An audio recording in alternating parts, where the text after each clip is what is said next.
I want to ask question alone, not on video. The question is about why do we suffer? Yeah. Okay.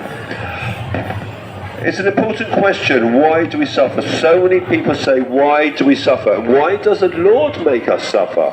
Yes? Prabhu, do you know what suffering is? Do you know what suffering is? You're a fully able man. You have a good mind, you have a good body. Do you really think you are suffering? Not completely. I know people, I see people here who don't have any legs, who are totally disabled, physically or mentally. They're the ones who are suffering.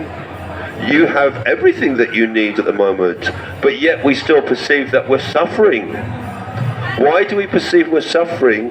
Because we feel sorry for ourselves. You see, life gives us lots of opportunities. And within Krishna consciousness, we have a different perception. You see, suffering, it refers to the material world. In the material world, we either like things or we dislike things. We think they're easy or hard, positive or negative.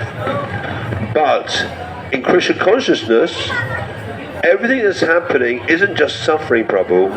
Actually, you have the Lord's mercy. And every moment that you feel you're suffering is Maya. Maya Devi is in your mind. She's the one who questions why. Why? Why poor me? Why do I suffer? Why is everything so painful? Why is everything so hard? Actually, it isn't. It's just our minds have expectations of what we would like it to be. But what we don't realize is that sometimes what we perceive as pain and suffering actually isn't pain and suffering. It's a lesson. It's a life lesson. And sometimes we have hardship. We think it's hard. We lose a friend. You break your phone. You feel sick in your body. That's not pain and suffering. That is lessons about life. And you have to experience certain things in order to gain something out of it. You see, sometimes things get hard. And do you know why they get hard? Because it encourages us to go deeper with our sadhana, our bhakti. So the Lord is actually bringing us closer. That's how much mercy He's giving us. He's actually trying to bring you closer and closer to the Lord. So it's not suffering in the way that we think it is. Do you have food every day? Do you have prasadam every day? Do you have pani every day? There are some people out on the streets who don't have prasadam every day, who do not have pani. Can you shower every day? Do you have clean clothes every day? What else do you need? You have prasadam, you have water, you have clothes, you have somewhere to sleep. Have you slept out on the streets? Then you'll know what suffering is. When you've got no home, no shelter from the rain, no shelter from the cold. That is suffering. We've got a luxury here. So we should consider whether suffering is the right description of what we perceive that is going on in our lives. Because it's very easy to say, I'm suffering.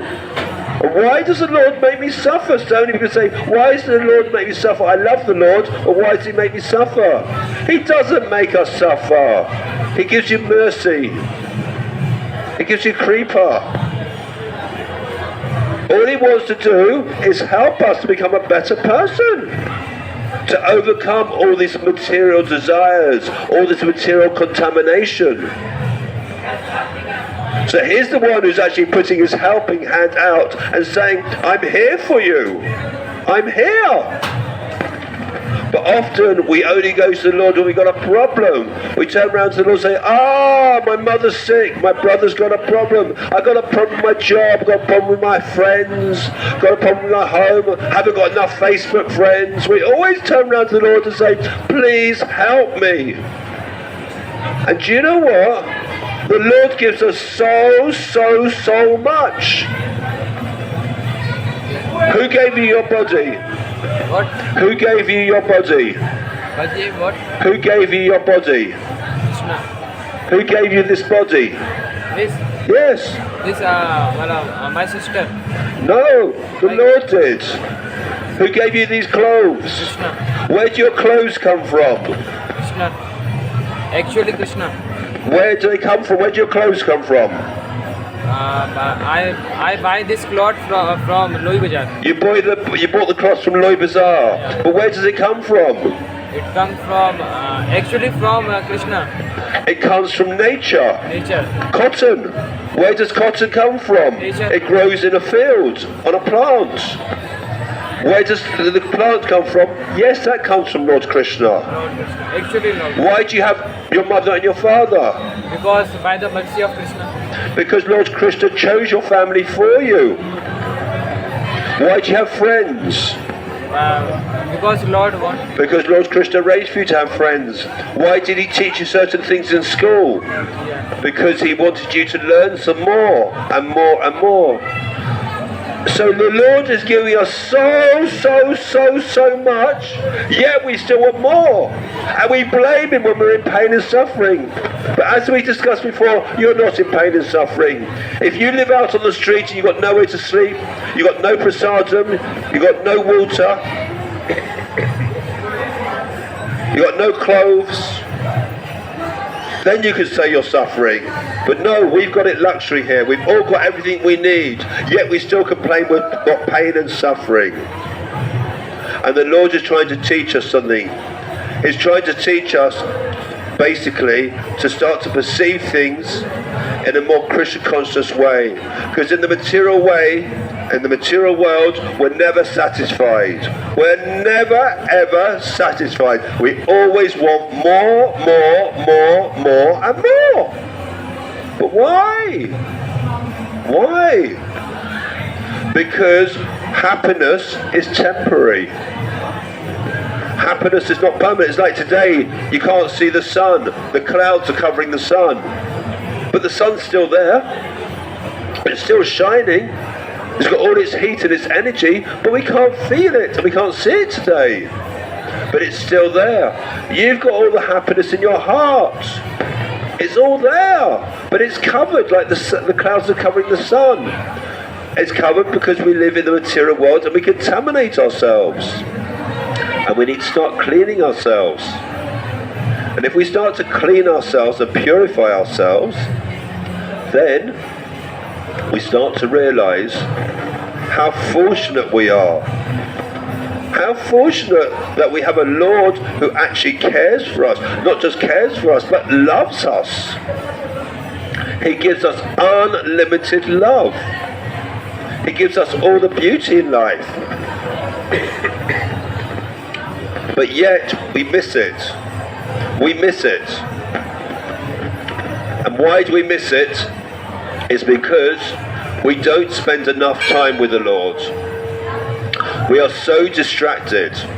So distracted by work, by studying, by shopping, excuse me, being on the internet, social media. So many distractions that we don't have enough time in the day to appreciate everything that the Lord has provided for us and gives us to be this person we are today. But the moment we make the Lord the absolute center of our lives, then we start to realize actually maybe our purpose in life is to serve the Lord out of love, out of appreciation and gratitude that we have this life and an opportunity to transcend into the spiritual world and move beyond this life of pain and suffering that you perceive, which is not, and the life of birth and death and birth and death, this whole cycle, this cycle that we are caught up in. And all we have to do is remember the holy name. Hare Krishna, Krishna Krishna, Hare Hare, Hare Rama, Rama Rama, Hari Hari. Hare Krishna, Krishna Krishna, Hari Hari. Hare Rama, Rama Rama, Hari Hari. Whether we chant the holy name, whether we read it in the Bhagavad Gita, the Lord takes us through a purification process. A purification process that decontaminates our minds and detoxifies us. And then we discover who we really are.